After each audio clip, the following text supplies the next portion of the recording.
হ্যাঁ, কইস সব কইস।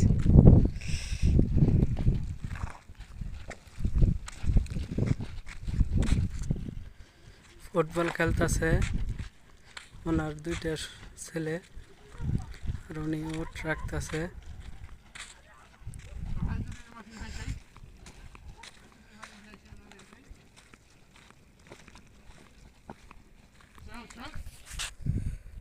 তো যাই হোক, সন্ধ্যা হয়ে গেছে, আমি আমার ইস্তারার দিকে চলে যাব। দেখা গেছে ওই পাশে রাস্তা পাকা করছে, সৌদির নিজস্ব টাকা দিয়ে রাস্তা পাকা করছে।